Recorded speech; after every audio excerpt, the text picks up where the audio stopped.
Good evening, everybody. This is Josh, and that is my guest, JR, for the night. This is Conversations on the Fringe, live with you every Friday night, 7:30 p.m. Eastern Standard Time, and that's 9:30 p.m. No, sorry, 7:30 p.m. Mountain Standard Time, 9:30 p.m. Eastern Standard Time. I do my show the opposite, so during the weekdays, Monday through Thursdays, it's the other way around, so I apologize for that. Tonight, we're going to be talking about some interesting topics, everything from metaphysics, occultism. We're going to be talking about communism. We're going to be talking about what's happening here in the geopolitical situation around the globe, including here in the United States of America. Our guest, JR Nyquist, has been a columnist for WorldNetDaily, SierraTimes, a financial sense online. He's published multiple articles in the Epoch Times and many other different periodicals.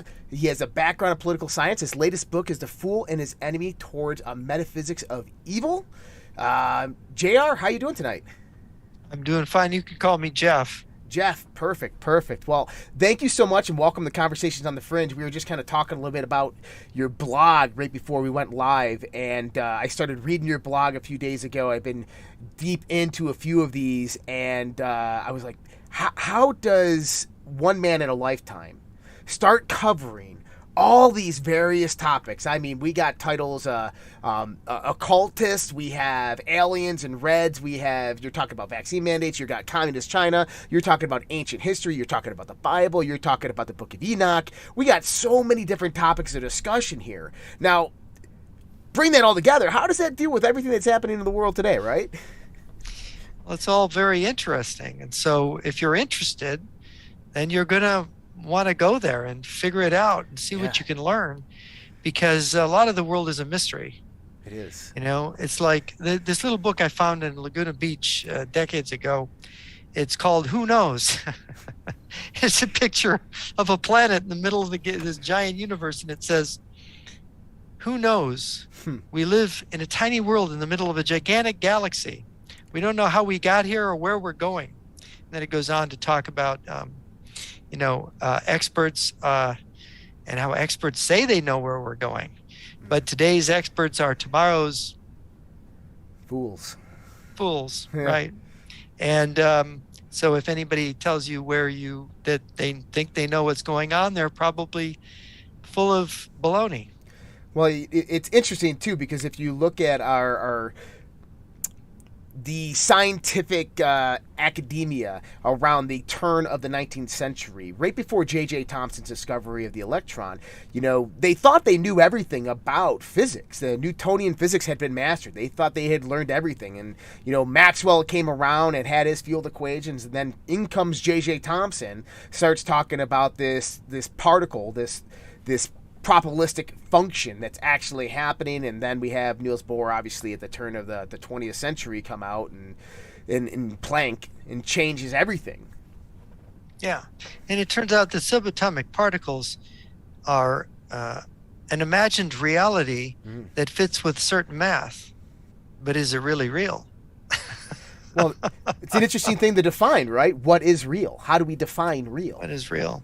Well, I had a long conversation, a number of them, with Victor Kulish, who was one of the lead scientists in the Soviet Star Wars program in the 1980s.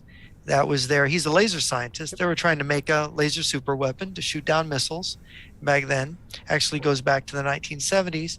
And he told me an amazing story. His book, by the way, is on Amazon, Victor Kulish. It's on laser physics. And he was doing equations for a year with pencil and paper. And he had an epiphany. He heard God's voice. He had worked out an equation, which he calls it like a God theory. Yeah. Every system has a God. It's a God principle. And he uses the Matryoshka doll as a model in his book. You know how Matryoshka doll has one doll inside the other, and it pulls out another doll inside of that one, and then the dolls open. And he says that's a system. Yes.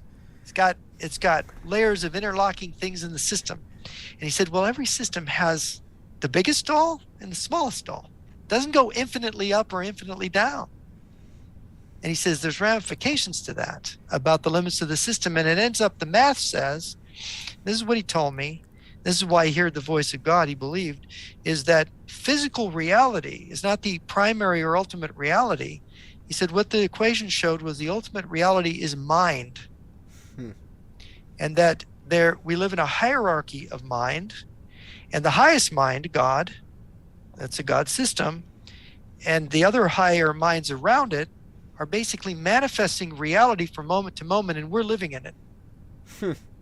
We're the lesser intelligence that live in the universe that they have created. Now, isn't that the similar perspective of the ancient Hermeticists? Yes. In fact, you're right. It is. And in fact, it's kind of the perspective of most all religions. Yeah. If you look at all religions, the physical world is not the primary. I mean, you look at Christianity, God created the heavens and the earth. So the physical universe is created. It's secondary. The primary reality is God, and he creates this physical matter and time space as a secondary reality. So it has a beginning and it has an end. So it's intrinsic to the Christian point of view. It's intrinsic to the Hermetic point of view. And the only thing it's not intrinsic to is the modern, positivistic materialist point of view, which basically reverses that ontology, makes matter primary and spirit epiphenomenal. Right. Yeah. And that is, I believe that what we're seeing today in a larger scope is that the reason there are so many inversions, men becoming women, women becoming men, well, inversions are really perversions. Right. And everything is being perverted. Everything is being corrupted because you've inverted ontology, and you're really a spiritual being, and you've inverted your understanding of yourself. You've basically, you're a spirit, you're a soul, and you have now said, oh no, that's not real. What I am is not real. What's real is only this meat sack here. And now you identify with the meat sack, and that's who you are. And that is a dehumanizing process.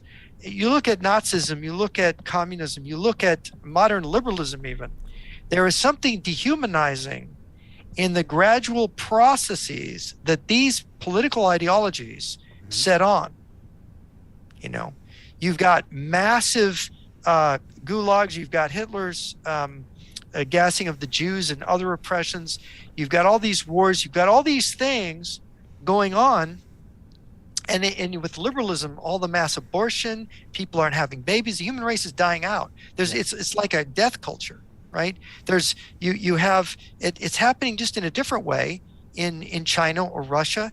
It's happening in a different way in the liberal West and with Nazi Germany, which got wiped out. But it's basically the same. I think the same mechanism is engaging, which is the inversion of ontology, saying that matter is primary, spirit is epiphenomenal, rather than the other way around, which is what the Hermeticists and the traditional religious folks, the Christians and the Jews and the Buddhists and the Muslims would say is the proper way to look at the world.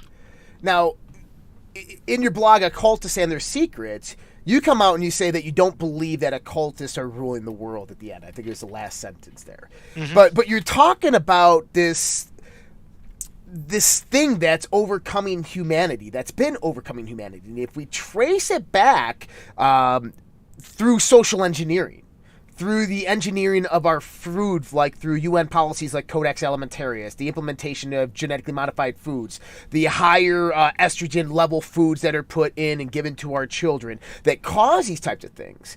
Do you see that maybe there is some type of design behind, some orchestration behind this transhumanistic dehumanizing of human beings? Human beings are so limited in their existence in this world. They may have grandiose dreams of conquering the world or directing history or guiding it, but look at the history of Julius Caesar, look at the history of Napoleon. The people who came the closest to actually realizing that, Alexander the Great, they all ended pretty badly, didn't they? They did, yeah. Alexander the Great died as a very young man, probably poisoned. One little aside, I think, in Plutarch is that that Alexander the Great's mother thought that Aristotle had poisoned him in revenge for killing his favorite nephew or whatever. But if I can remember the details correctly, Julius Caesar was stabbed to death in the Senate by his colleagues. Napoleon was sent to an island in the middle of the South Atlantic, St. Helena, and Hitler either shot himself in the bunker, or you believe these Hitler escape stories. He suffered a horrible debilitating disease hiding out in Argentina, after the war. So it's like none of these guys succeeded, and they were perhaps among the most energetic, great attempters to do it. And so I think history teaches us that we don't control history. People can only go so far. I think Napoleon realized there is such a thing as, I think you read a lot of great men and they believe in providence. Hitler believed in providence, not saying he was a great man, but he did huge, significant things, evil things. But you look at George Washington, you look at Napoleon, you look at all these people who moved events, they all believed in providence. And I think the great writer on this was Thomas Carlyle in his book, Heroes and Hero Worship. And I think I mentioned that in different places in my writings, because it's an astonishing revelation. Because he says, look, what is a great man? What is a hero? Somebody who does this. He's a person who merely sees the truth. The truth is the ultimate power in our world. It's the only basis of any kind of effective action is the truth. If you act on the basis of a delusion or a half-truth, your action cannot be a great action, right? It can't really affect anything. And so Carlyle began to look at Carlyle's writings are fascinating because he took this point of view. He wrote the biography of Frederick the Great and Cromwell's life and letters and the history of the French Revolution. And he said, look at these guys. When they see and they're clear and they have the courage to stand up for what they see and they have the intelligence to act on it as well, then providence, it's like God acting in history, finds them useful. And then they do great things. God picks them up and lifts them. And Napoleon had the same realization, because there's a quote from Napoleon. Napoleon said, I realize that providence has picked me up and carried me all this. I didn't do this myself. Right. And he said, when the fates are done with me, you'll be able to knock me over with a feather. And that was actually what happened to him at the end. So I love this perspective, because I come from the Hermetic tradition. So we have natural law. Natural law is prescribed law. Basically, I look at it as how consciousness interacts with the universe. It's the laws upon how a conscious mind is going to interact with the universe. And it has certain types of karmic infliction. So if you are outside of natural law, you're going to have some bad things happen to you. The universe is going to punish you because you're not in accordance with it. But if you are aligned with natural law, if you operate within natural law, you flow with natural law, it doesn't necessarily matter if you're good or evil, like whether you're Hitler or not, is that you will flow with the natural flow, with the providence, in a sense. Right. Yeah. When you study somebody like Hitler and what happened to the Allies, the interlocking tragedies that happened, you see this principle that Carlyle wrote about. In his book, he covers Napoleon. He goes way back in time. I think he talks about Martin Luther. He talks about great literary figures and Cromwell and Napoleon. And what he says about Napoleon is really interesting, because he says Napoleon was clear thinking, clear-sighted, saw and acted, but then he started to delude himself about his own greatness. And that once you delude yourself, you're not seeing the truth, and you're done. Providence is done with you. You are not, your ego now has gotten in the way. Yep. And it's the ego, it's like one of these physicists, I think, coined the phrase that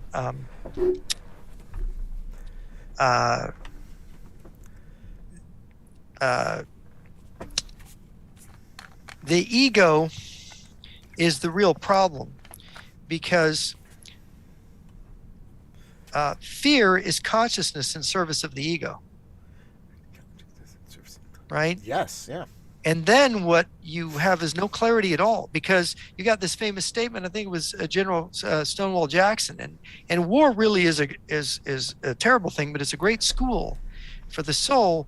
And Jackson said, "Never take counsel of your fears." You ever known anybody that lived in fear all the time?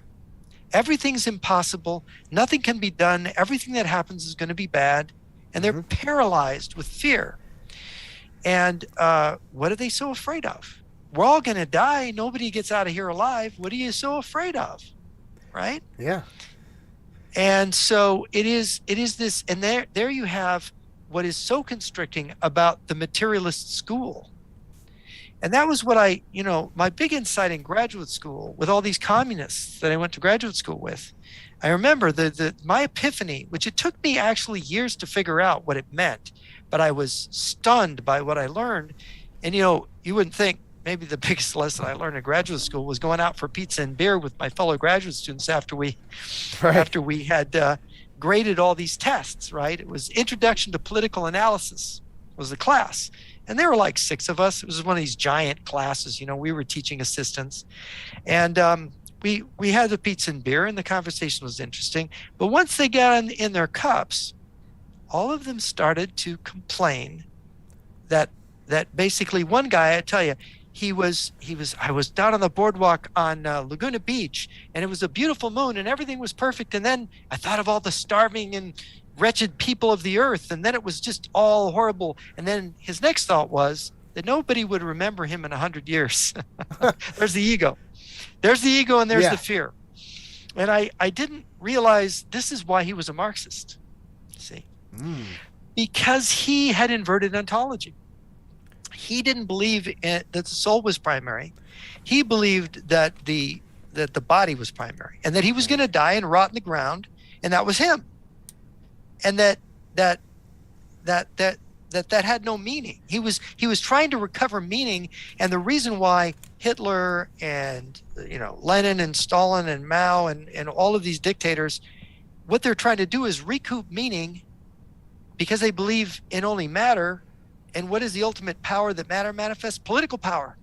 So they're going to be the ultimate political power, like Napoleon, like Caesar, like Alexander. And that's going to be, then they're going to become gods. The only kind of God you can be if you're a bag of meat, right? Right. Now that's interesting. And that's logical. Excuse me. Yeah. That's it's quite interesting to look at that as well. And to think that, I guess the main point here too as well is that communists are predominantly atheists. That's correct. Well, it is. Yeah. Communism is, Marx said religion is the opium of the masses, and he did not believe in God. And of course, what's interesting is how Catholicism has these very deep views. You've got Thomas Aquinas, and you've got very deep ideas, worked out theology, which is about the fact that spirit is primary over matter. And of course, the hatred of the church and the hatred of religion from these materialists, dialectical materialists, and Hitler hated the churches too. If you go to Hitler's table talk, he wanted to wipe Christianity out. He wanted to wipe religion out. If the Germans are going to be religious, the only religion he wanted them to be was Islam, because Islam made greater warriors, right? Yeah. The jihad, right? Hitler was like, the Germans would be better fighters if they were Muslims. Yep. But he really didn't. He really was, you could say, very atheistic, very materialistic in what he was trying to achieve. And this is the problem with modern man, this modern way of thinking. And it makes you mean, and it's dehumanizing to think of human beings as just your body. So I got a question for you, and I want you to see if you can answer this one. Is it the atheist that becomes the communist, or is it communism that produces the atheist? Well, it's despair that produces the communist. Because what I found out was that what all of these people then that I was drinking with, they each took their turn describing their inner life as one of despair. And everybody feels despair from time to time, but to be in this position of despair as your primary sense of the world and the universe and your existence and your destiny, it was disturbing to hear them, because it's like, why are you despairing? Everything's wonderful. You're an immortal soul. Why are you, live right, live with the truth, seek God. Why are you doing this? And because they could not believe that, because they literally were materialist and they were absolutely convinced by it, the sin of despair was all they had. And so if you want to know what makes the narcissist, what makes the monster, what makes these people dangerous, is if you look at sin, if you look at evil in a very large part comes from this kind of despair. Because think about it, the despairing person is demoralized and they're angry. Some of these people were very angry people. Right. And you know how Hitler was angry and in these rages. They're angry because the world's so unfair. They're going to die and there's no meaning, there's nothing. And so they're raging, and so they give themselves permission to commit any crime. Everything, it's all so unfair. I should just do whatever I want to compensate myself for the wickedness of me being put in this situation. Well, now enter stage left Satanism, modern day Church of Satan, Anthony LaVey. Right. That's kind of where we get that philosophy and ideology as well. Well, and the devil in esoteric thinking is connected to matter and enslavement of matter, enslavement in matter, right? Because and look, you go back to the Garden of Eden in the book of Genesis, that great story of Eve being tempted by the serpent, which is the devil, and the devil tells her, well, you won't eat if you die. You won't die. Sorry, if you eat the fruit of the knowledge of good and evil. Surely you will become like God. You will become gods. And so, I would think it was Whittaker Chambers, in discussing communism in his book Witness, said that the communists were members of the second oldest religion, which is the religion of the devil, the religion of the snake. Which is the religion of, oh no, if you do this, if you take this path, you'll be a god. Which really, if you look at Hitler was making himself into a god. Caesar literally was trying to get himself declared as a god, because his mistress Cleopatra literally was supposedly a god in Egypt, right? Because their pharaohs were gods. So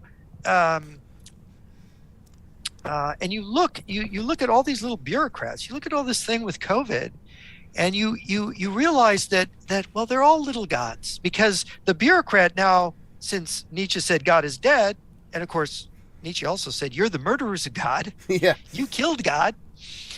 So you're the murderer, and now you get to assume God's office, because now the state is the next nearest thing to God in this materialist ontology. And who is the state? Well, it's us bureaucrats. We get to decide what reality is and what truth is, and look at how it works out. It is the inversion, the destruction. You look at whether it's communism or Nazism or this runaway welfare state liberalism, where now you look at how crazy, topsy-turvy, you talk about topsy-turvydom, it always goes through my head, the Gilbert and Sullivan operetta, the little ditty, if everybody's somebody, then no one's anybody. Yeah. So every time I hear these leftists and these woke people, that's what goes through my head. Well, you got to ask yourself, is this a mental illness? Is this a some type of chemical imbalance within these people? Is there something physically wrong with them? Well, there's your metaphysics of evil. It's what's metaphysically wrong with it. Yeah. It is an imbalance in the soul. It is a disturbed soul. That is if it's possible, we think of perversion in sexual terms, but there's spiritual perversion. Well, it's and I think it's the inversion, the destruction, the defacing. Right, and of course, imagine a being that believes he's been cheated out of everything. Yeah. That he believes that he is just this sack of meat that's going to live 20 if he's lucky, and he's just going to die a miserable death, and it's all toil and it's all for nothing. Imagine how despairing and bitter and angry that being becomes. There you've got Karl Marx, a raging Karl Marx, who wanted to be dictator of Germany, who thought of his, philosophy. He used to laugh at the people who believed in his theory of dialectical materialism. He used to refer to his own theory as that class shit. That's what Marx himself referred to it. Yeah. Because he knew it was just a rap that he could give to get people to believe in something that would make him powerful. In that sense that he believed that there was the only power that existed, because he didn't believe in God, he didn't believe in higher things, he didn't believe in the spirit, and yet it's so funny, he did it all with words, he did it all with ideas, things that come from the spirit. Yeah, interesting. The perversion of spirit. Yeah, absolutely. Wow, that's quite interesting. Now, so how does this translate then into the 20th century, the birth of Lenin?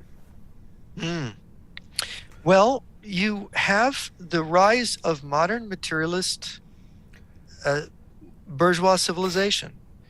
And I think it might be useful to say what a civilization is made out of. Right. Just to give people a basic idea, you go to Jacob Burckhardt, had a great schema for understanding civilization. He was a great teacher of cultural history, wrote a book about the ancient Greeks, and most famous for his book on the Renaissance in Italy. Burckhardt, who died about 120 years ago,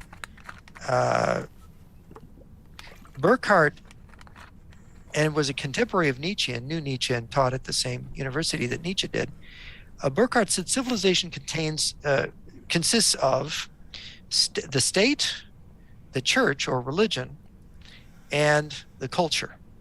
3 elements. And the most complex of those are the culture. Because by culture, he meant not only like art and science and learning, but also business, also everything that you produce, everything that you make. Right.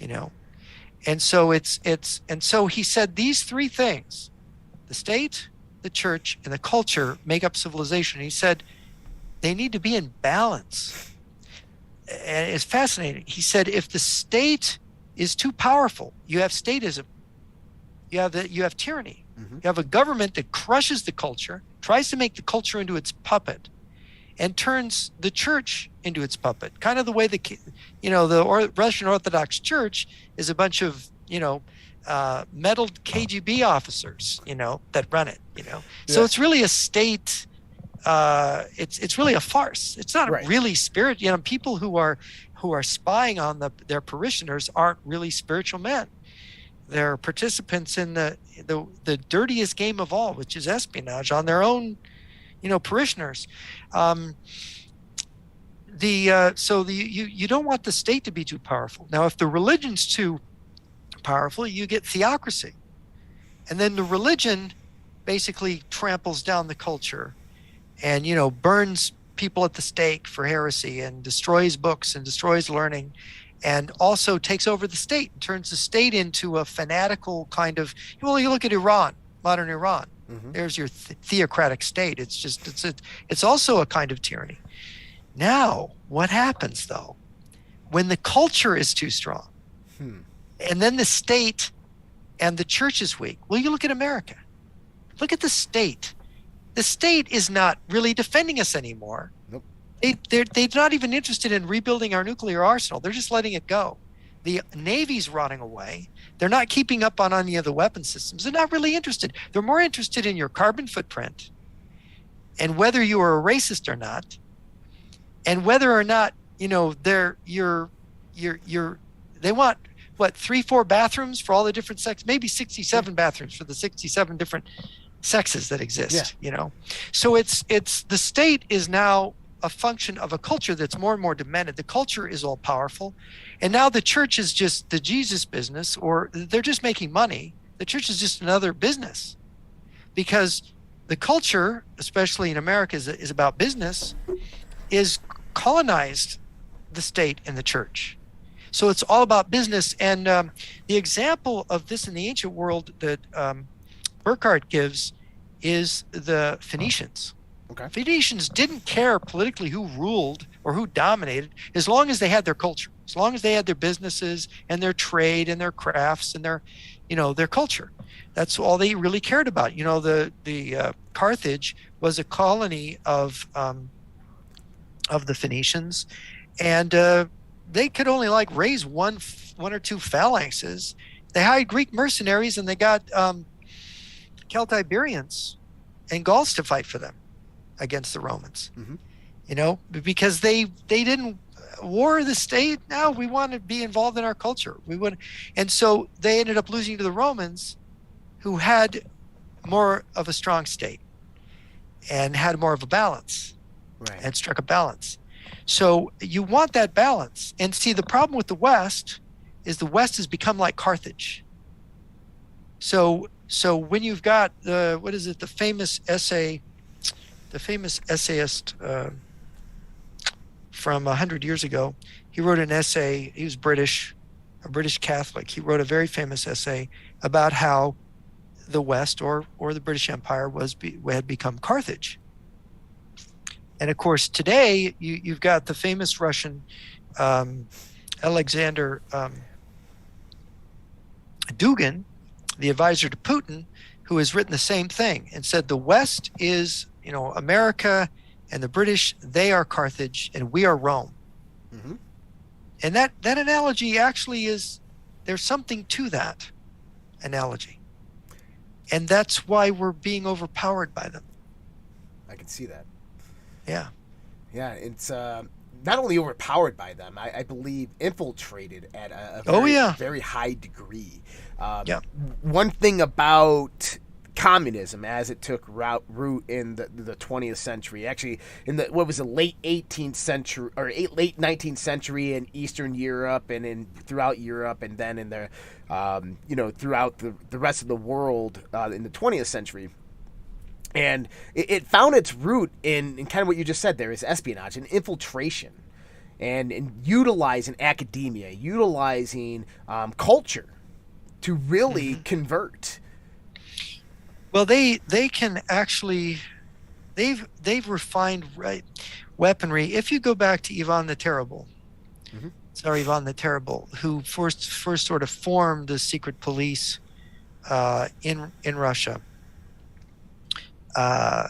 There was an evolution there. They evolved an institution and a tradition and a secret police ethic and culture and machine. There was a great novel written by the great Joseph Conrad, who was originally, I think, of Polish nobility background. He ended up being an English novelist. He ended up being a sea captain. He left Poland because it was under the heel of Russia in his lifetime. He's famous for writing The Heart of Darkness. Mm-hmm. You've probably heard probably his most famous short story, Lord Jim, Nostromo. But he wrote this very interesting story called The Secret Agent. They made it into a movie with Bob Hoskins in, I think, in 96, 95. I recommend people watch it, or better yet, read the book. But he describes the Russian espionage system under the Okhrana back before the revolution. And all the features of the KGB are right there. Huh. It's about a provocation. This agent in London is given the order to blow up the great observatory in England at Greenwich, right? And so how is he going to do this? How is he going to blow it up? And it has to be blamed on Russian nihilists, because back in Russia, they want to crack down on them, and they don't want to be criticized by the British for not, observing human rights. Yeah. So if they blow up the British will be mad at them, and they'll be glad that the Russians are crushing their domestic opposition. So he is tasked with this, and of course he gives the bomb to his retarded stepson to deliver in a package so it will blow it up. But his retarded stepson blows himself up by accident instead. That's sort of how the story begins to go. And it sort of describes how the Russian espionage system works.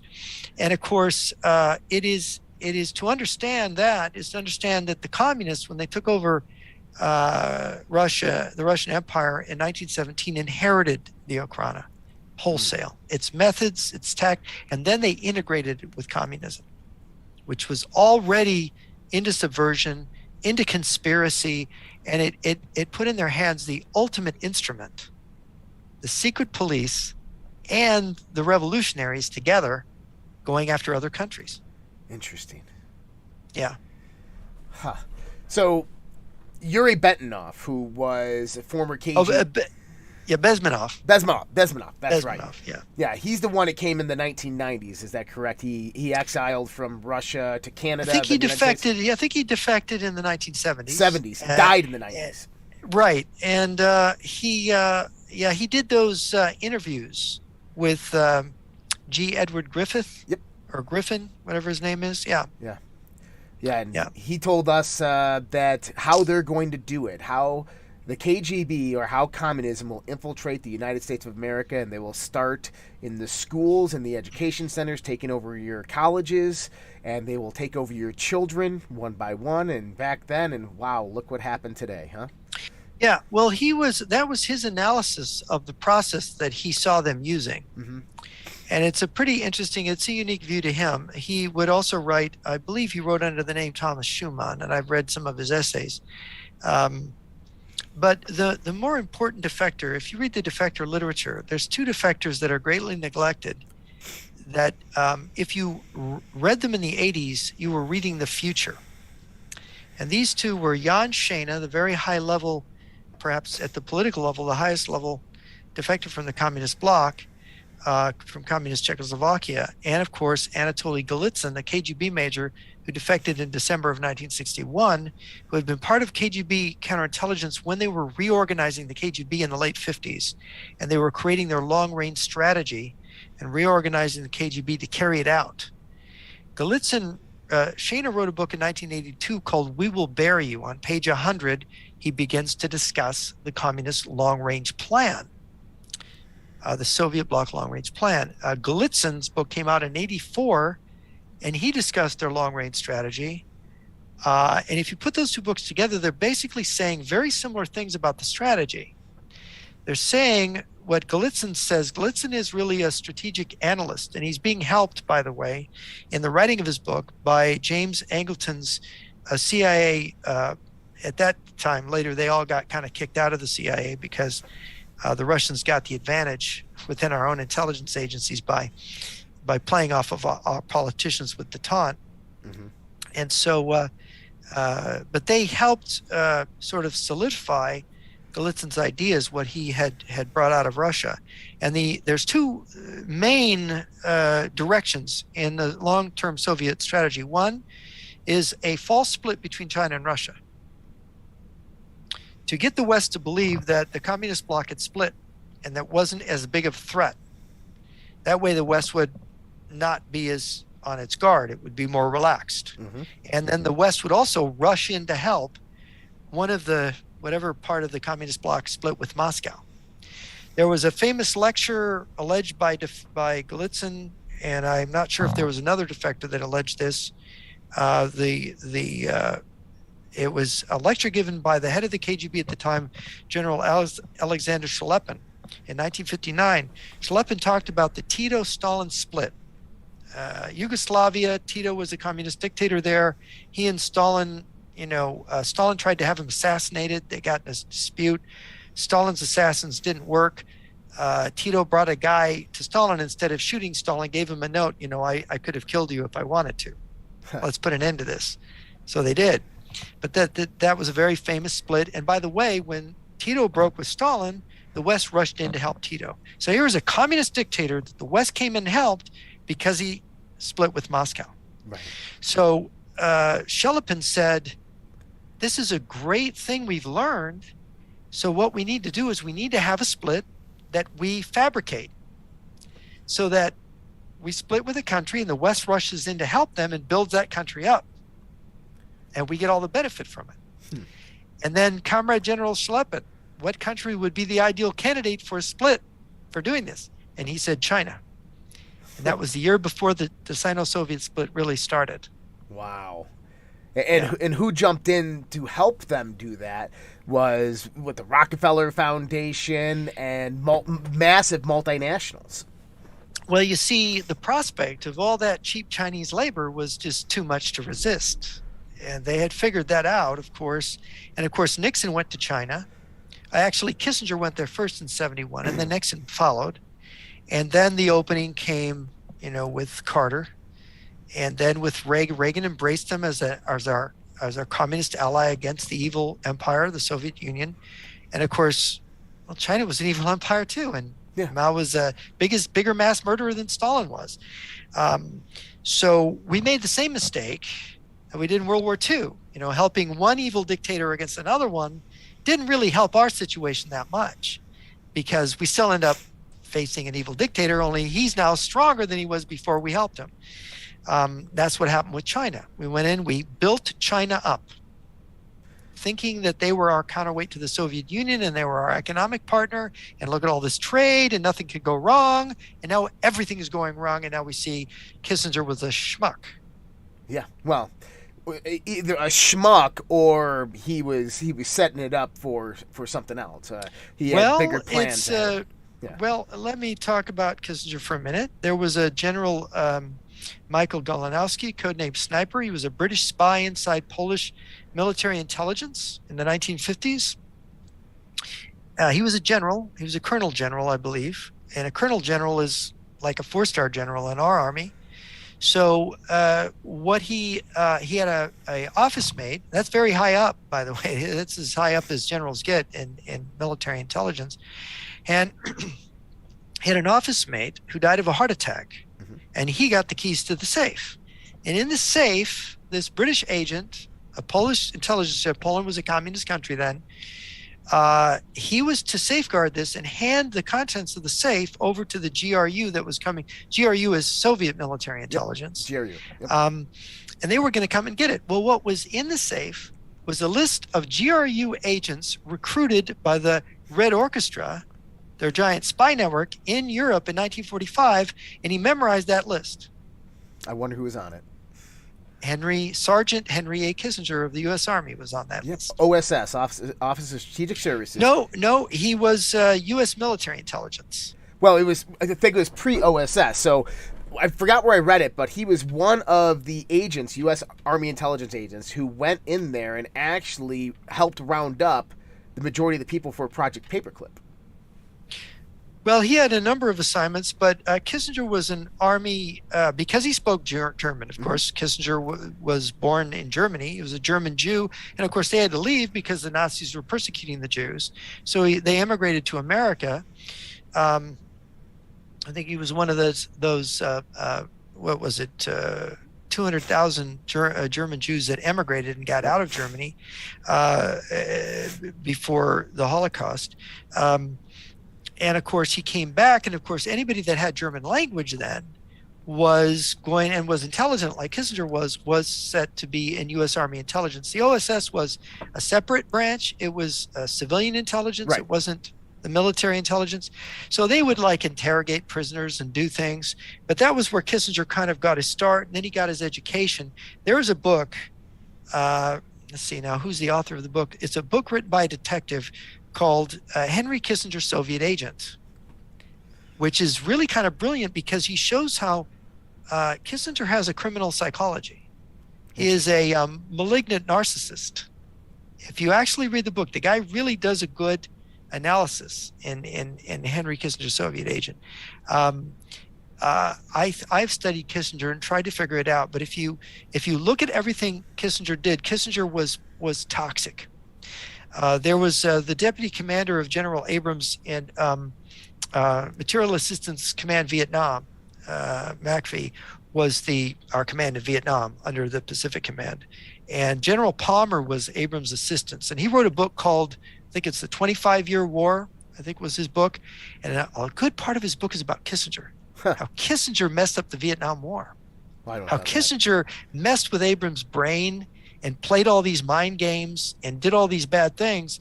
And he had some kind of suspicions about Kissinger. When you read Palmer's hinting at something. Palmer suspects something.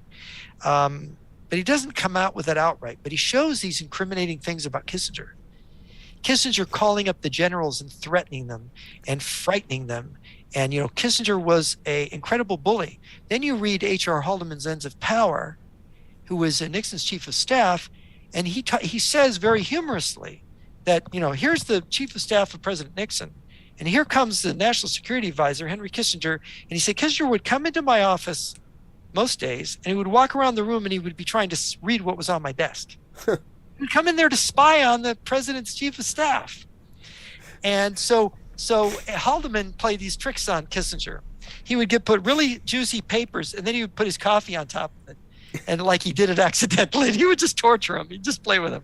But that's in H.R. Haldeman's book. But a lot of people suspected Kissinger. A lot of people have. There's something wrong with Henry, right?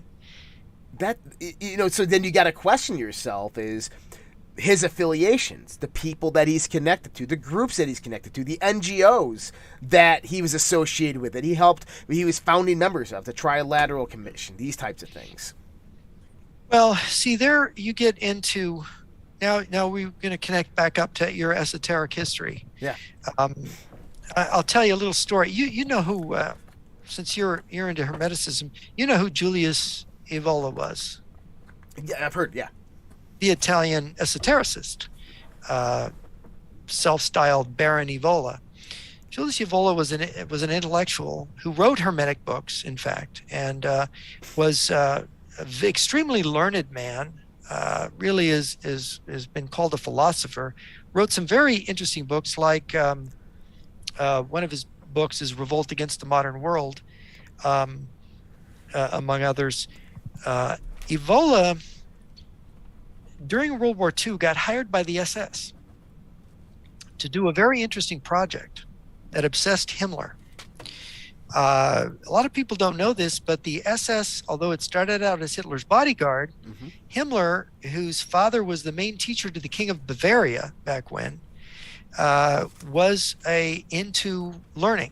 He was into books and research, and he was into the occult, as you probably know.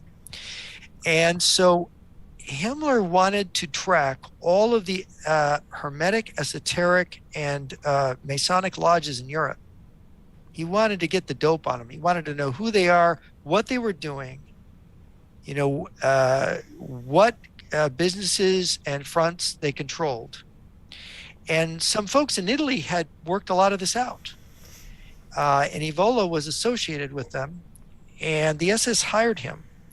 And when Italy was invaded by the Allies in 1943, the Germans, of course, when Mussolini's regime collapsed, they came in and disarmed the Italian army, and they then defended the country.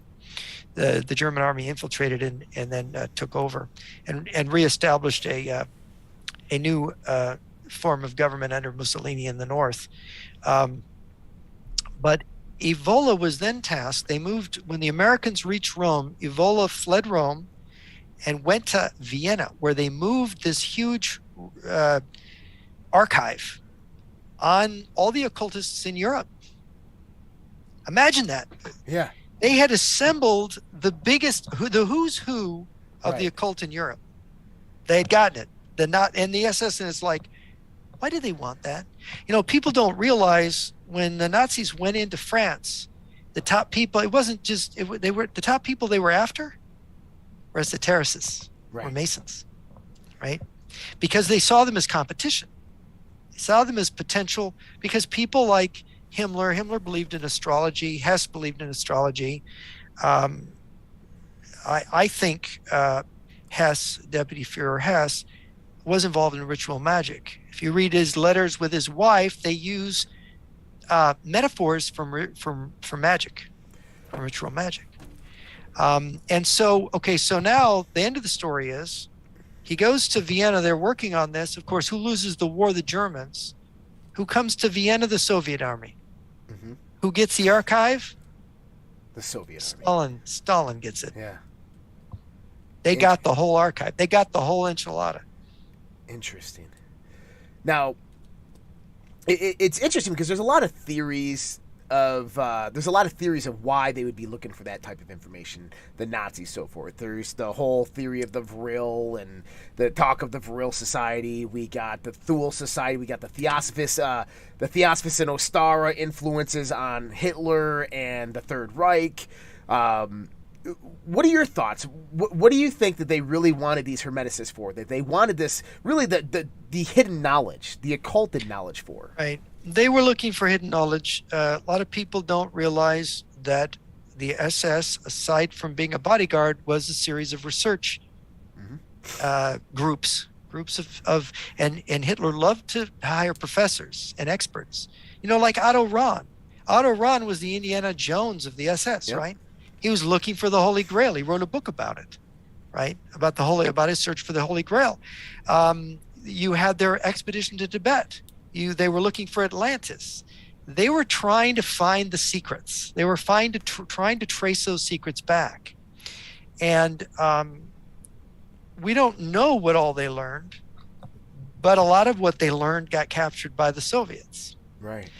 Because after the Battle of Stalingrad, as naturally you might expect, a split occurred in the Third Reich. You see, all the people that saw the end coming for the regime decided they had to make a deal with Stalin to save their necks, because at some point in the future, the Red Army was coming and they were going to be hanged if they didn't join up in advance. So the Third Reich, you talk about infiltration, got massively infiltrated by the communists before the end. There's a famous book by a by a Pulitzer Prize winner called Hitler's Traitor, and it's about how Martin Bormann was a Soviet mole. Huh. This is the guy that ran Germany while Hitler was running the war. He was really, through the Nazi Party, he was running Germany. He was a Soviet agent, and probably Hitler knew it and didn't care. In fact, I found evidence that Hitler had made his own little deal with Stalin. And I'll give you an example of why I think that, and you'll realize this right away. Think about the end of the war. I mean, I think all educated people who know about the war know how it kind of went. At the end of the war, you had the invasion of Normandy in the West in 1944, and you had in the big Russian offensive in the summer of 44, in which the Allies got on in France and started liberating France and moving towards Germany. And it was the destruction of the German Army Group Center in the east, where the whole center of the German line caved in and the Russian armies could come pouring towards Berlin. But all of a sudden, the Russian or Soviet armies just stopped in front of Warsaw. They just stopped. Why? Well, it's, people say, oh, well, they didn't want to fight the Polish home army. They want to let the Germans kill them first. And there's a little bit more to that than that, because Stalin, whose armies had been fighting continuously up and down the front for months at a time the previous year, suddenly have this pause that lasts from August, September, October, November, December. Finally, they resume their push towards Berlin in earnest in the middle of January. January 13th, I think, was the day, which was, by the way, the day the Battle of the Bulge ended. Huh. So what happened? Hitler somehow magically can pull all his panzer divisions off the Eastern Front, form two panzer armies, and hit the Americans with everything, while he's just disarmed himself in the East, and the Russians just sit there and let him do it? Right. Don't take advantage of him? Oh, come on now. Stalin thought it would be great if Hitler took all of his divisions and hit the Americans. Stalin said, I'll let you do that. I'll just invade Romania and Bulgaria and Yugoslavia, and you can go do that. Well, strategically, it's a good point for both of them. That's right. That's right. If you're going to make a deal at the end of the war, if Hitler and Stalin are going to make a deal, that's the deal they would make. Let's put it on the Americans. Let's hurt them. And then maybe part of the deal was Stalin said to Hitler, I'll let you get away. Right, because it's like someone just said here, it's because Patton was even saying we should be fighting the Russians as well. Right. And of course, and then there's Hitler's Nero order, right? Mm-hmm. You've heard of this, where Hitler said, destroy everything in the path of the Allies, not the Soviets. Because, well, all the big industry, the East Prussia is just farmland. All the heavy industry is back along the Ruhr. Mm-hmm. So he gives the Fuhrer's fireman, General Model, he gives him the order, just destroy all the industry, all the bridges, all the infrastructure in the most industrialized area of Germany. He gives this order. I mean, he gives the order to Albert Speer. He gives the order to Field Marshal Model. And why? Was that part of the deal with Stalin? I'll let you get away. You give the order. Because why? Because the Allies are going to capture this, and Stalin doesn't what? He doesn't want the Allies to get all that industry, right? So when you look at the end of the war, everything begins to make sense. Because why would Hitler care who gets it? He's dead, right? Right. Well, wait a minute. Maybe he gets away and he's not dead if he makes this deal, which then explains what happened. Why all the panzers on the Bulge? Why the Russian armies don't move for 5 months? Why the Nero order? There's all kinds of things like this. And then the story about Hitler escaping, and all the people, by the way, who were witnesses to Hitler's suicide were captives of Stalin. Huh. And to be released from that captivity, they had to sign an agreement to get out. Because I know I've read enough memoirs of Germans that were captured by the Russians and weren't in labor detention. They made them sign it. They would not let them. You're going to hard labor. We're going to work you to death in the mines. You got to sign an agreement with us if you're going to let you go home. So what was the agreement? That Hitler's secretaries and the military officers that were in Berlin at the end, what agreement did they have to sign? That they were going to say that Hitler died in the bunker? Yeah. Is that what they were going to say? You all have to make up the story. You have to stay this way. And our long arm will reach you if you violate this. And besides, you love your Fuhrer. You're protecting your Fuhrer because he got away. We let him get away. Well, and then what we do is we do Project Paperclip, and the Russians did the same thing. Right. We bring Nazis over here to the United States of America. We bring them into the highest positions in our military and with well, no, not the highest, but we make them advisors. We use the resources of them. But you see, this is both sides realized, both some of the people in America and some of the people in the Soviet Union realized that in dividing the part of the spoils of Germany was information is power. Use it well, right? Yeah. If we get their spies, I mean, we got Alexander Schellenberg. I mean, Schellenberg. Forgetting his first. Walter Schellenberg, the head of SS Foreign Intelligence. We got a number of prize people. We got, of course, Werner von Braun. Werner von Braun, the rocket scientist, but we also got Reinhard Gehlen, who was the head of Foreign Armies East. He was that part of German military intelligence that really watched the Russians. We got him, and that was a big prize for us because that would give us access to. But the Russians, on their hand, they captured Berlin. They had the files of all the Nazi agents working in the United States.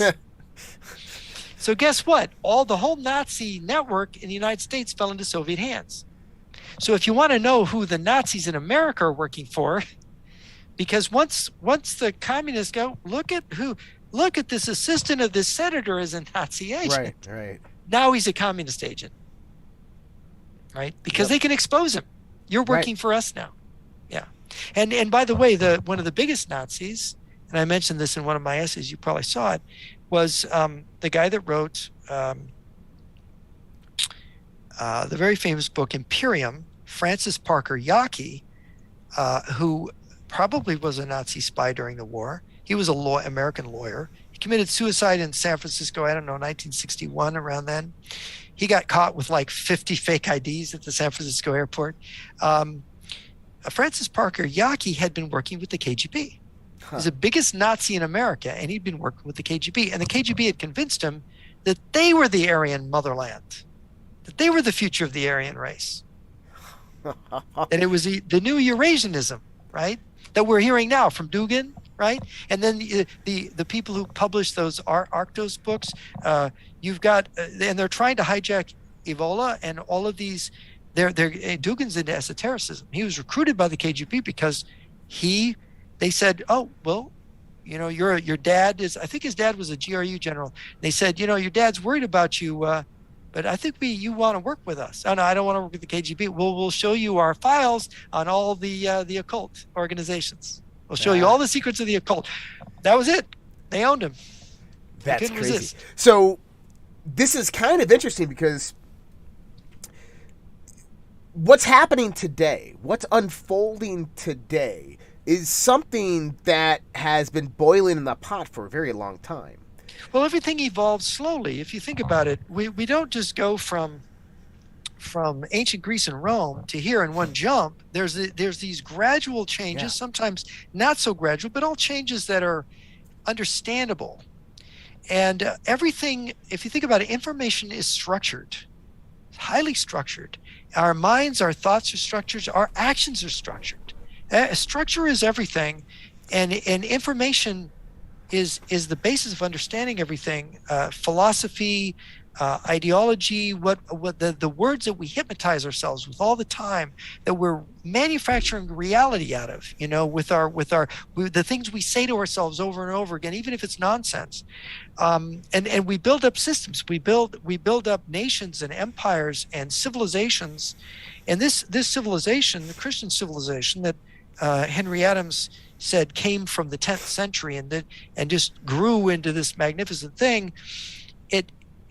Henry Adams's analogy was that it became like a runaway train, right?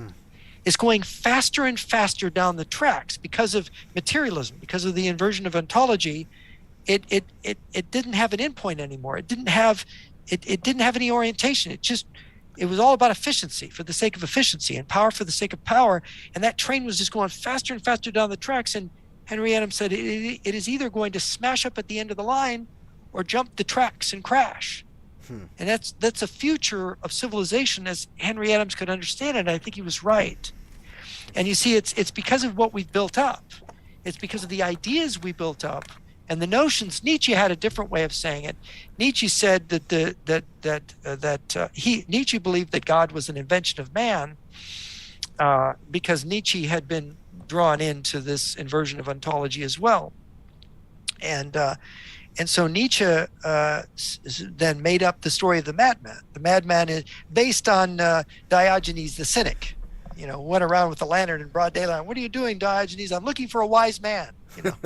And so he has the madman. He comes in and he throws his lantern down, and everybody's astonished. Everybody in the marketplaces, they're all looking at him. He goes,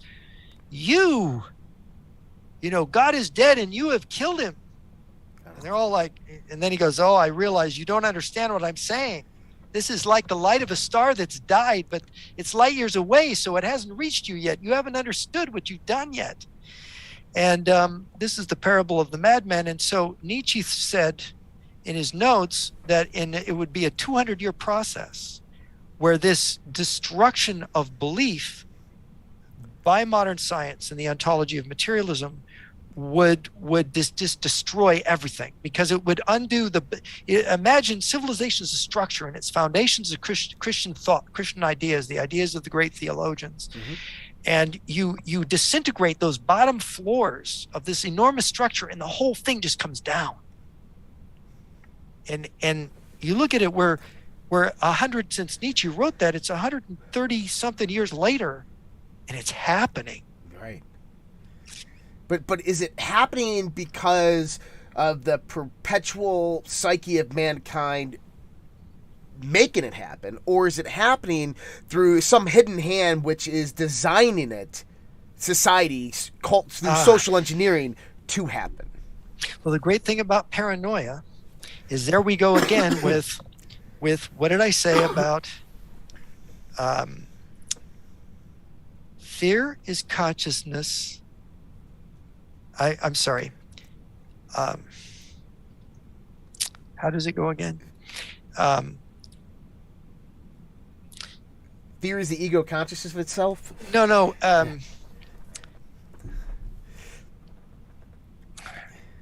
Fear.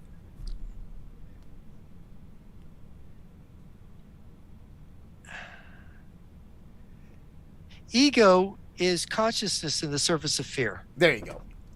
I got it that time. It's getting a little late for me. Ego is consciousness on the surface of fear, and paranoia is the fear. You see, the thing is that there is in all of these people. You look at the paranoia. Look at who had paranoia.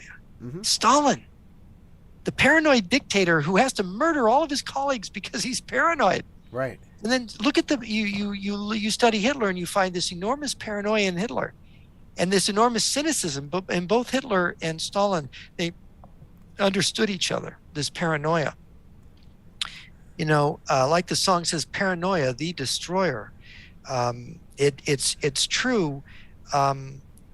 FDR had a great saying: "There's nothing to fear but fear itself." Right. Right. There's something true about that. There's something in that. But then again, there are bad people, and they are trying to do things. So you have to say, what is the truth here? What the truth is that you have all these people seeking power, trying to get one over on each other. You have the great game, they call it, right? And the problem with all the conspiracy theories is that they never bothered to really study enough history and philosophy and political sociology and economics to really know enough about how things work, how things have evolved, to justify what they thought. That is, everything they thought was based on misunderstandings, misinterpretations of data, and paranoia, just madness. You look at the people. There was Henry Ford, who published the Dearborn Observer. He published all these anti-Semitic tracts, claiming that the Jews were behind the Lower East Side bankers. Jacob Schiff was behind the Bolshevik Revolution. He ended up being sued. Jacob Schiff, I think, died of a heart attack in 1920. Ford ended up being sued by his heirs, and he lost in court because Jacob Schiff wasn't behind the Bolshevik Revolution. Jacob Schiff had urged the global Jewish community to back Admiral Kolchak, the white commander in Siberia. Because after all, the Bolsheviks were looting Jewish businesses in Russia. So the whole idea of Jewish Bolshevism, which Hitler believed in, was not really true, and that Henry Ford believed in. And so this conspiracy theory, but then you still have people like Robert Welch of the John Birch Society trying to revive that theory by reinventing it, reconfiguring it, and taking out the word Jew. My family was actually exiled from Russian Jews who were exiled from Russia during that time. So right. Well, of course, it's natural. You have this incredible thing about Jacob Schiff. Jacob Schiff, he was the banker, a great figure, by the way, a great leader of the international Jewish community, a tremendous individual. One of the founders of the Federal Reserve Bank, I believe, right? Is that the same Schiff? Yes, right. And Schiff was a conservative. Actually, he wasn't a leftist. He wasn't somebody that would start the Bolshevik Revolution. But what people didn't realize is that later it was in the New York Times, all these conspiracy books that were claiming that Schiff's own children had admitted to the New York Times that he had financed the Bolshevik Revolution. Well, where does it come from? During the Russo-Japanese War, because the Jews were being persecuted by the Tsarist regime and by the Black Hundreds in Russia, he paid the Russian prisoners of war held in Japan. He paid them to distribute pro-democratic propaganda among those prisoners. So when they would go back to Russia, they'd make a democratic revolution, and that would get rid of anti-Semitism. And that promoting revolution against the Tsar after in 1904, there was a 1905 revolution, suddenly converted in the minds of the conspiracy theorists, Jacob Schiff into financing the Bolshevik Revolution, which he did not do. See, it's a misreading of, so I spent months researching all these conspiracy theories and finding, in fact, in one conspiracy book, I would go to a footnote that would go to another book, and invariably those books would be propaganda books written by the Japanese or the Germans during World War II that would make claims like the Rockefellers are Jews, America's run by Jews, all this kind of thing, all this anti-Semitic stuff. And I would say it's probably true that anti-Semitism is the stupid man's communism. Because if you can't embrace communism, then the Jew becomes the symbol for the wealthy banker or businessman. So he becomes the caricature, of it. And for some reason, for a certain class of people who are filled with fear, remember, despair is a motivation. And you look at these people who become Nazi fanatics or become communist fanatics, there's a certain despairingness. There's a certain inferiority complex or something that is driving them to this, like I discovered in some of my fellow graduate students that had become communists. There is a psychology of despair that leads them to these destructive philosophies. And I think conspiracy theories, whether they're communist conspiracy theory of it, capitalism is an evil conspiracy to pauperize the people, or it's the banksters, or it's the Jews, or it's just the wicked CIA and the evil oilmen in Texas. It's always they're making. And the thing is if you met an oil man or you met a banker, you go, well, he's kind of soft. He's kind of soft, and you when you read about the dictators, look, Stalin killed, between 30 and 60 million people. Mao killed more than that. Hitler killed maybe 12, 15, if you count the whole war that he caused, 55, 60 million people died in the war.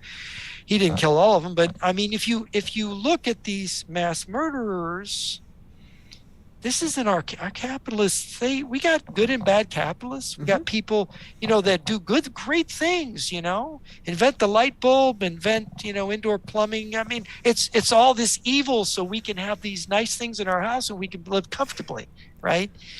But it's not. I mean, if they were so evil, if capitalism was so evil, why have we been living so well all this time that we're spoiled?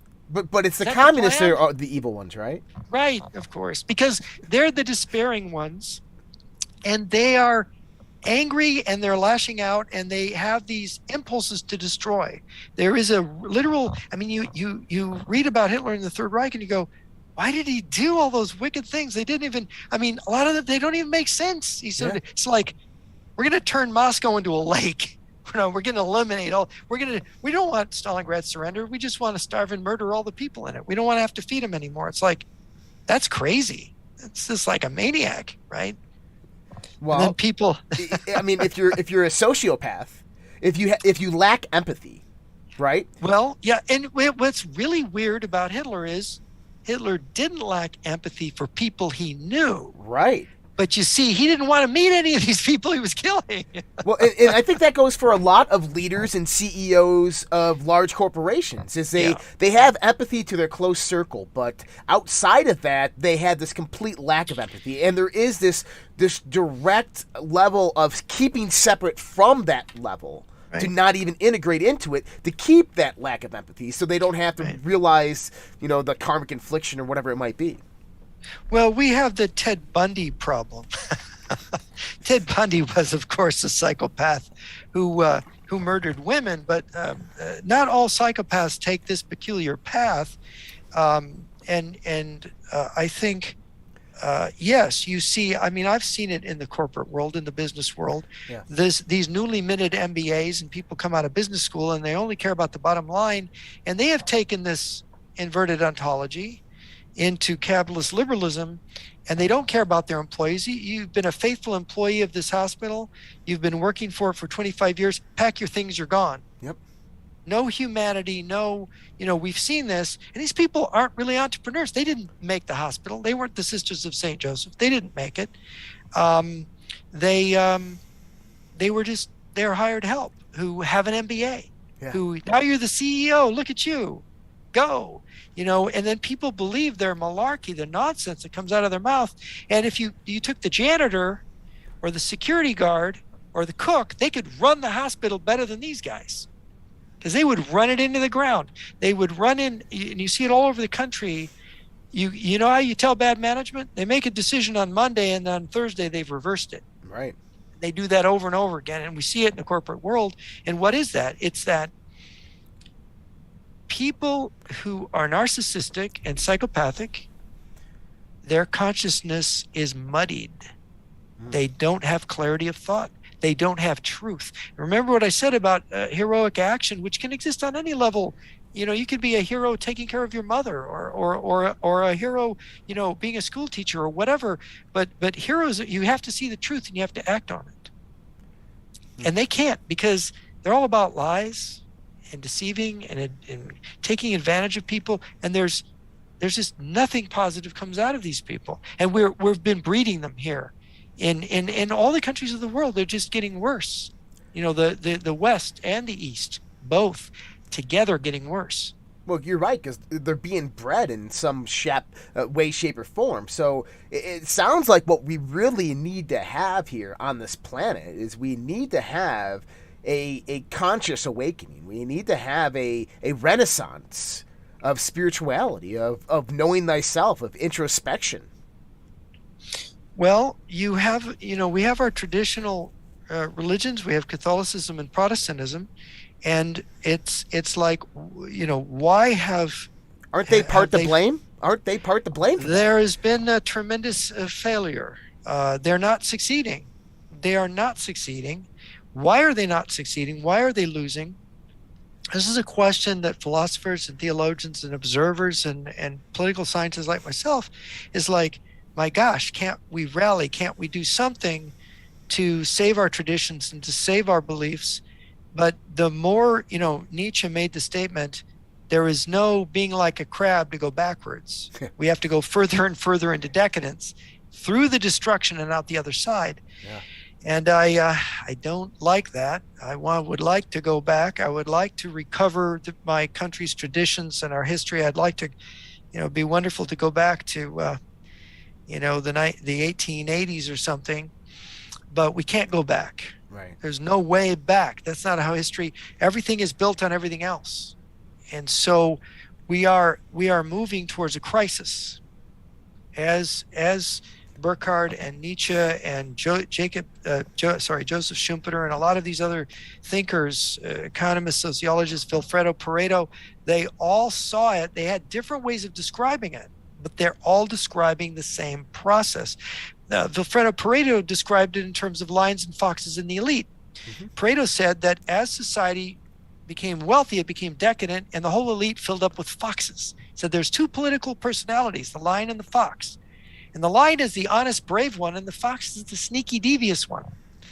And of course, it comes from Machiavelli. Machiavelli said that in politics, there are lions and foxes. Okay. And you need to be both. You need to be a lion to drive away the wolves, and you need to be a fox to avoid traps. Well, what Pareto said is you get too many foxes in the elite, and they all want to negotiate all the time. They want to trick each other, and they don't know how to use force or defend themselves anymore.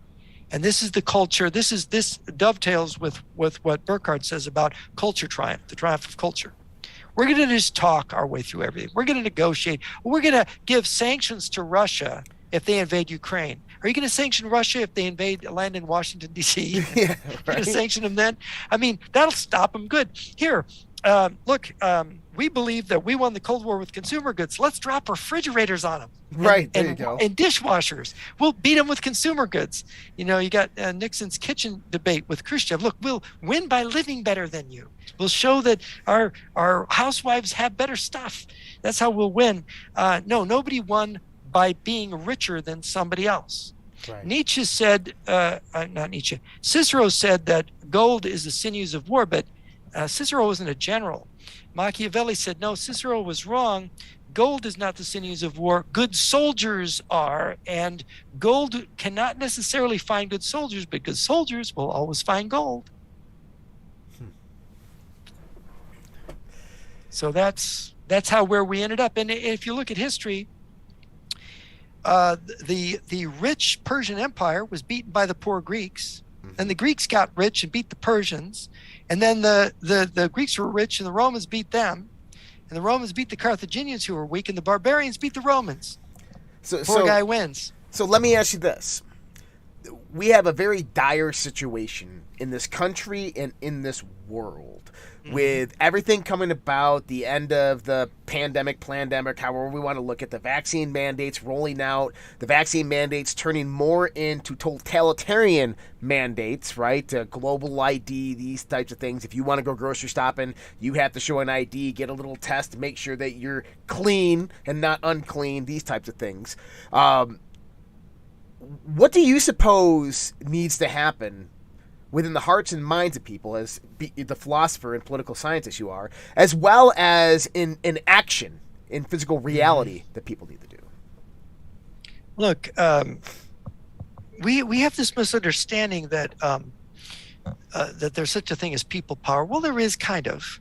And we call ourselves a democracy, but if you think about it, we're only a democracy on election day. Every other year there's an election, right? We vote for Congress and the Senate, and we vote for president every 4 years. That's those days we're a democracy. The rest of the time, it's an oligarchy. It's an autocracy, right? Yeah. If you think about it.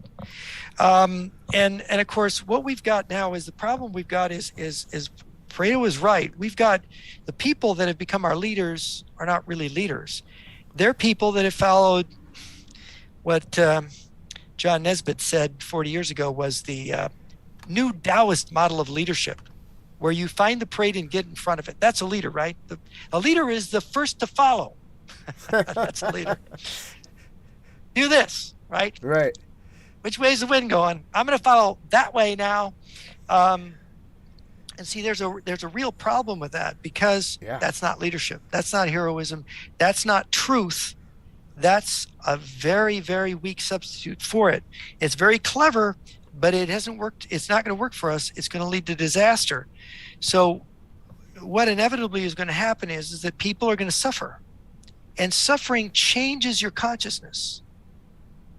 And you have to reorder your consciousness. You have to say, the cry of Job, why, Lord, why? And then you start to have your epiphany, or you don't. You have an epiphany, hopefully, and you go, I need to live differently. We need to do things differently. We need to think this through more carefully.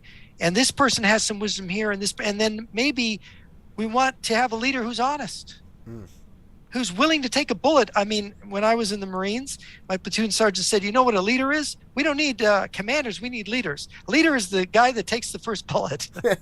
He's the guy in front. Wing, it's that's gonna be hard to follow that guy. I'm sorry. Yeah. Well, that's the only person you're going to follow, is the person who's willing to take the bullet. Right. And that's really the way it is. I mean, and the true leaders are brave. And you look at these people today, they're cowards. I agree. They're ducking, and they're, wait a minute, I got to make sure that my image is right. I got to make sure that I'm saying, let's take a poll. What does a poll say, right? Is that courage? Is that truth? Is truth what the people think in a poll? No, it's not. That's not leadership either. That is, again, right, being the first to follow. And who are you following?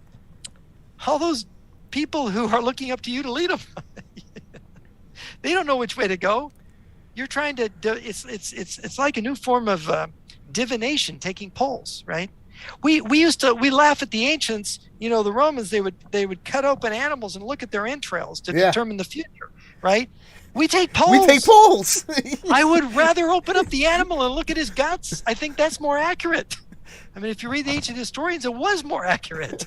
Right. Oh, man. Well, I couldn't agree with you more. I mean, it's we need people who got spines. We need people who got hearts. We need people who have knowledge. We need people who understand what truth, absolute truth, and the search for it actually is. We need someone who's going to go out there and set goals for humanity, set goals for the country, and work to achieve those goals with the people, united with the people. We need to stop having we consider ourselves conservative in our podcast and stuff like that, but really it's not, because conservatism has been dead a long time ago. It's the same thing with modern liberalism. They're both dead. What we have right now is two wings of the same bird that are just nothing but preying on us. Well, the problem is conservatives have nothing left to conserve. Yeah, there you go. What's left? They've lost it all. What are you going to conserve? Marriage? Marriage is now between anyone and anyone. It's Not only that, it's conserve. between anything that doesn't exist and could potentially exist. Yeah, there you go. And so you're going to preserve the idea of man and woman? My grandfather's Webster's dictionary defines marriage as a union of man and woman. Right. That's out the window. The Supreme Court now can change the definition of common English words. Imagine the power of the Supreme Court to change language, change the definition of words. Let's see them change the meaning of the word the and that will just completely collapse everything. Because they just collapsed marriage. They made marriage is an unenforceable contract now. So what's it worth? It's gone. There is no marriage. Not in any kind of sense that people believe in, have something that is actually supported by the community, supported by the state, supported by anything. It's in fact, it's under attack. And so there the conservatives have lost everything. And if people don't realize that, and so when you go back to people like Nietzsche, who said it's all going to be gone, they're going to wipe it all out. We literally, the destruction takes place in the soul and in the mind first, and then the cities are leveled. Interesting. See, the destruction takes place in a mental space. Of course, if you believe that spirit is primary over matter, then everything happens spiritually in the spirit before it happens in physical reality. And I think that's true. It's how it's, in the Bible it says, what you value in your heart, what you treasure, what you think is what you'll become. And so we have to be very careful what we do with our minds. Yeah. So do you see a coming spiritual revolution? Well, eventually there always is one. I mean, this may not sound too encouraging, but, Cicero stood up for the Roman Republic. Yeah. And he almost succeeded. Caesar, after Caesar was assassinated, Marcus Antonius tried to pick up the Caesarian party, but he ended up having Cicero killed. He had Cicero's head and hands cut off and nailed to the roster of the Forum, right? And that was sort of the end of freedom in Rome. That was the end of the Republic, really. And but you think it was a terrible thing, the beginning of despotism, the greatest republic in history, and it became this terrible despotism that ended up degenerating into the terrible things that the Roman Empire became. But then you think of John Adams during the American Revolution, going through the American Revolution with a volume of Cicero under his arm. Right. So who triumphed in the end? Right. That's beautiful. Yeah. Huh. But now, I don't want to say that 10 years down the road I'm gonna be, got a John Adams book under my arm, but no, we don't know. Of course, we don't know the future, and the soul is immortal, and of course it's I think there is a divine plan, and I think that God is looking after the world, and we are here for a reason. And I don't think we understand. We see things with human eyes. We don't see things with God's eyes. We don't understand things in that way. And so that's where faith comes in rather than despair, right? Because despair is the opposite of faith. Faith is the belief that existence is good and that even if the worst happens, there is something good to come out of it. Whereas despair is the belief that everything is hopeless and there's no point to anything. So I'll be evil and seek power, and I'll kill as many people that get in my way as possible. You see, those are the two, faith versus despair. And I don't think people really understand that part of the metaphysics of evil, where evil comes from. I think it comes from despair. Interesting. I always, one of the things that I do is I do the origins of evil, the origins of occultism. And in Genesis, right there, God takes a light, separates the light into the darkness. And I say this is the creation of actually Lucifer, of his first angel. And then Lucifer is the the beacon of light, the light, the false light. So it's the same thing as Maya in the Dhammapadas with Siddhartha Buddha, that Lucifer is the reflection and refraction of life off of objects that hits the rods and the cones in the eyes, electrical impulses, cerebral cortex, never experience light back here in your cerebral cortex, which produces the image of reality. So the image of reality that we're being shown is actually an illusion in a place in your brain that's never created light before in its existence. So it's deceptive by its nature. And so I've always looked at the creation of evil comes about from this original deception, the deception of Lucifer per se, that if we allow the deception to trick the mind, now we live within that material world. We live within that illusionary world. And that illusionary world leads us. The great deception, of course, the ultimate deception is placing too much value on the things of this world. That makes cowards of us all. If you think, imagine placing the weight of everything on this little puny life and this little puny human form, that everything, you're weighing yourself down with such a horrifying amount of burden to place the whole meaning of the reality in this. No, the meaning of reality is just much greater than that. Right. And that the soul is, the soul, so to speak, has wings, and there's God, and there's something much greater awaiting us. This is the hope, right? The Christians and Catholics and Protestants, this whole idea of Christ and redemption and the renewal of the world. You go to the book of Revelation, and there's a new heaven and a new earth at the end. And there's a resurrection, and all of these things are there's profundity in all of these ideas, and there's hope, and there's faith that the universe is it's all ultimately for the good. Right. It's all ultimate. You just have to have faith. You have to believe that, and you have to remain faithful to that. Right? You have to be like Job, and you're thinking, why, Lord, all this suffering? Why does this happen to me? But people say, Job, curse God and die. And no, I'm not going to curse God and die. I just wonder. I don't know. And so in the end, Job is rewarded for his faithfulness, despite his suffering. All of these stories are teaching us lessons. Hang in there, hang in there and stay faithful, and don't despair. Don't despair. And I think that is why, I'm a great believer in chivalry. I'm a great believer in all of those values. And if we can restore, I think the real spiritual, when we whatever we're going to pass through is not going to be nice. Right. But the sooner people learn that they have to be kind to each other, and they have to have good, and even if you have an enemy, be good to your enemy. Be honorable to your enemy. Don't wage war with poison weapons. Right. Then you can make peace, right? And so we need to return to those old ideas, those old values that were based on spiritual conception of man's existence. And if we can do that, we can recover our world, and we will eventually. I love that, Jeff. I've absolutely enjoyed this conversation. It was a fast hour and a half. This flew by. You are just a wealth of knowledge.